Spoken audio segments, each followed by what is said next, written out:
G'day to all my friends and family, and welcome to this episode of Jim's 5am Club. As you can see, I'm down here at McMahon's Point on this Sunday afternoon. It's overcast, it's windy, it's a yucky sort of summer's day. But what I'd like to do is go through a book summary and make the most of the moments that I've got down here, hopefully before it starts raining, before I get blown away and buffeted by this wind that is building behind me. The book that I want to go through today is entitled The 10X Rule, and it's by an author named Grant Cardone. Grant Cardone put together this wonderful book entitled The 10X Rule, and it has a number of very interesting concepts that each and every one of us can incorporate into our work, into our lives, into many aspects of our daily activities to help us become more productive, and I guess allow us to have more momentum to be able to achieve the things that we want to achieve with the resources that we have available to us.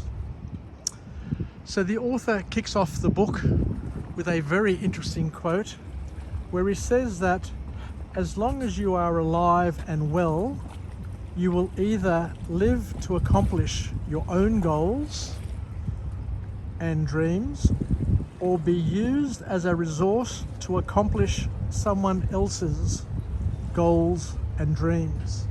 It can't be any more black and white than that. That is such a funny, such a powerful, thought-provoking quote. You know, if that doesn't fire you up, if that doesn't stimulate you, then nothing else will. So the other thing that the author talks about and makes a big point about in this book is that we should never ever judge people by their covers. Just like we don't judge a book by its cover, we should never judge people by their appearance, because you'll be surprised what spirit, what creativity people are able to generate. So the first formal point to come out of this book from this author is where he talks about being average, or the effect of averaging in our lives. So he says that average everything, or all average everything, is the world we live in today, but it often doesn't last. We need to understand, and I learnt this many years ago as well, that being average, or being, protected, does not provide security. A lot of people in their investments try and go for the low risk option. But what actually happens is the low risk option ends up sometimes becoming the high risk option, because not only do you not get the returns on your investment and on your effort and on your time, sometimes you may even lose your total investment, and it's a double whammy where playing it safe isn't all that safe, if you know what I mean. So that's one of the first points to come out of this book, that average isn't a safe bet, because it comes with massive risks and you can fall to below average very quickly. And we've seen it a lot. I've worked in a number of top tier organisations, great multinationals, where a super performer year after year after year can all of a sudden be knocked about and and actually leaves the organisation because they can fall to below average very, very quickly. especially when there's a management change, when there are politics at play, when clients change. You know, great things don't last forever, and this is where the author says that you need to make the most of what you got while you got it, and to not feel comfortable and to take solace and comfort in being average or mediocre, because sooner or later it'll catch up on you and have an impact on your life. Many years ago, I also read in a book somewhere where somebody said that you need to fight hard every single day just to maintain the status quo. You need to work hard every day just to stay where you are, because we're battling against the tide, we're battling against the current, we're battling against the winds of change. And as we know and as we learn, if you're not constantly working at it, changing and doing something about it, you'll end up getting taken by the tide, by the current, and end up somewhere else where you don't really plan to be. So one of the great challenges that we all face, and I don't know if you've heard the saying, but it's commonly used, that most people are living 2 pay packets from financial disaster. So you could be happy today working in a great job, earning a great income, and before you know it, your job could be made redundant, and you could be struggling to find another job to be earning a similar sort of income, and struggle to fit in to a new organisation. So some early warnings from this author to take into consideration and to contemplate, I guess is the best way to put it, and to help balance things, and once again to put us in the framework, the mental framework, to understand how the 10x rule, how the 10x principles work best. He says that there are 2 parts to the 10x rule. We need to have extra goals. We need to have extra turbocharged super goals, but we also need to have extra effort in order to make those goals come to fruition.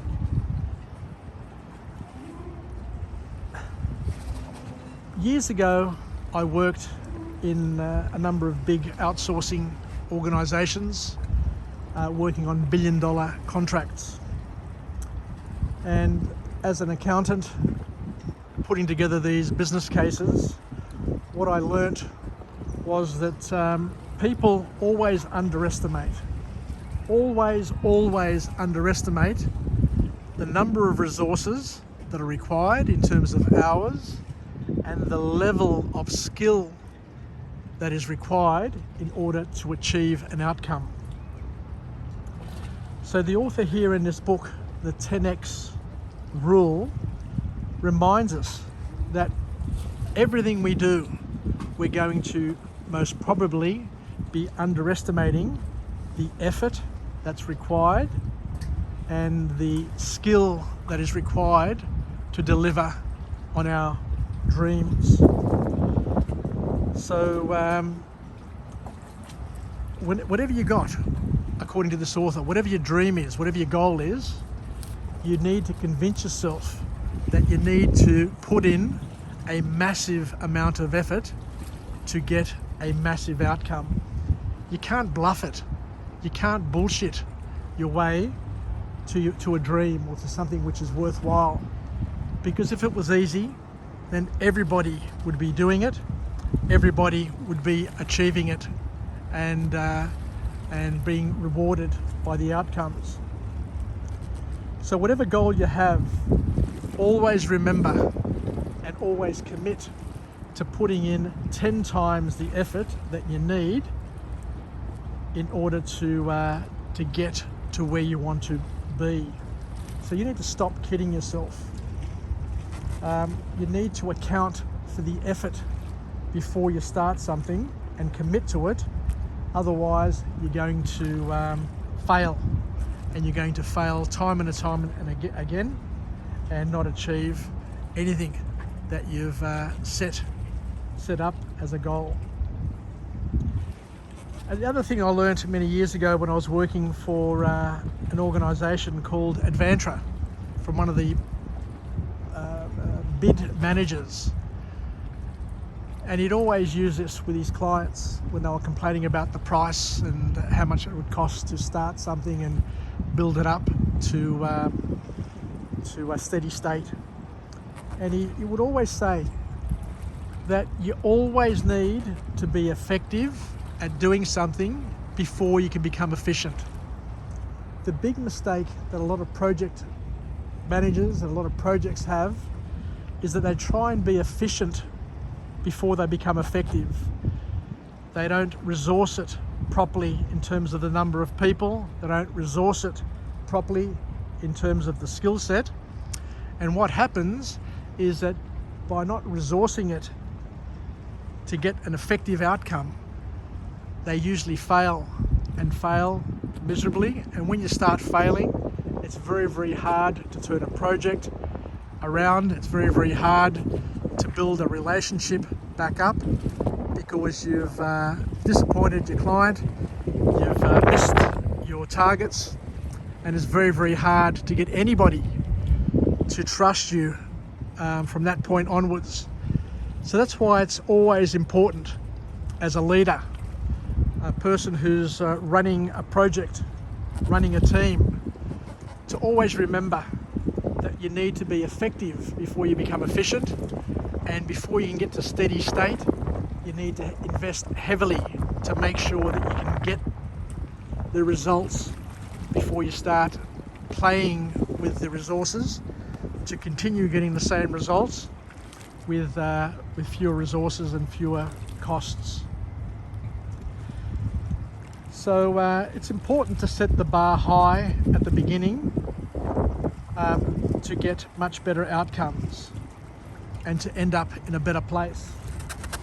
As they say, you know, shoot for the stars so you can get to the moon. You need to put in the effort, you need to invest, and it's going to cost you. And if you're not prepared to make that investment, then you've got to be prepared for failure and disappointment. So what we're talking about here is understanding that we need to set a buffer with the people around us for all the things we do. It's important to set a buffer because we need to lower people's expectations, because otherwise, if we don't lower people's expectations, then their higher expectations are going to put pressure on us and the project. It's going to put pressure on patients. They're going to become extremely impatient, and it recalibrates the work ethic.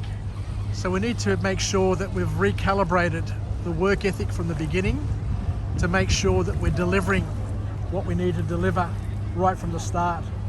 We need to be in the right state of mind, the right state of focus in order to deliver the right outcomes.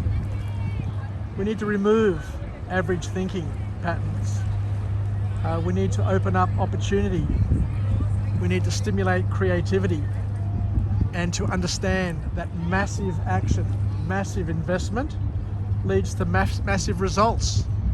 And we need to be options thinkers, and to understand that we need to be making decisions and getting outcomes. We need to be outcome oriented, because it's only when you're outcome oriented that you can find out if you're on course or off course. So the next point to come out of this book, the last point, the third point, is a degree of action that most people don't see is massive action is best placed to achieve your goals. You need to take massive action, because massive action delivers massive results So you need to be prepared, you need to understand and to get the people around you, your team working, to understand that they need to take massive action in order to get the massive results. So, and we need to understand there are three types of action. There's no action, which makes you a drifter. There is retreat, you just retreat into your normal average patterns, which is not going to make you stand out. And there's normal action, which just keeps you going, but you won't get where you want to get to unless you're taking massive action to work against the waves, against the wind, against the current, against the competition. And that massive action, you need to understand this is the key point. Massive action needs to become your default mode. Massive action needs to become our default. And I remember another book that I read on a similar sort of path to this one here, where the author made a very, very clear, potent point that most people only access 20% of their potential. And you know, we hear people all the time saying, oh, I'm putting in 100%, I'm 100%. That's all BS. Nobody's put in 100% into anything. Unless you're an elite athlete at an Olympic competition, at an Olympic event, you may be putting in 100%. But most of the other time, most people are only putting in a fraction of their capability, a fraction of their potential. So it's something to think about and to consider. And to understand, this is a very powerful point, that children never budget their time or weigh their effort when it comes to getting what they want. They will always do whatever it takes to get to do whatever they have to do in order to achieve their little goals from a very young age. And I guess there's a big lesson there for all of us, because when we become adults, when we grow up, we forget all those wonderful lessons that we learnt when we were children in terms of how to achieve those massive milestones in our lives in such small record times. Anyway, thank you very much for joining me on this episode of Jim's 5am Club, where I'm coming to you from McMahon's Point on this summer's afternoon. It's overcast, it's been windy, it's starting to calm down now. But once again, it's a week away from Christmas, and everybody's out trying to make the most of this beautiful harbour, this beautiful time of year. And thank you, and I hope you've taken something from this book summary today, The 10X Rule by Cardone, and learned something so that we can incorporate it into our daily lives, into our work ethic, into our skill set, into our inventory of capabilities. Yassas, take care, wishing everybody a Merry Christmas and a Happy New Year in this last week leading up to Christmas, and hopefully 2022 can be a better year for each and every one of us. I'll sign off now, and I'll come to you again from a different location with a different message of empowerment, where we can continue our partnership in each other's growth and development, where we can take some OPE, other people's experience, and learn, attach the unknown to the known, so that we can continue to grow, develop, and become better versions of ourselves, where we can become role models to others and to give others a will to keep on pushing on. Take care, and we'll chat again. Bye for now.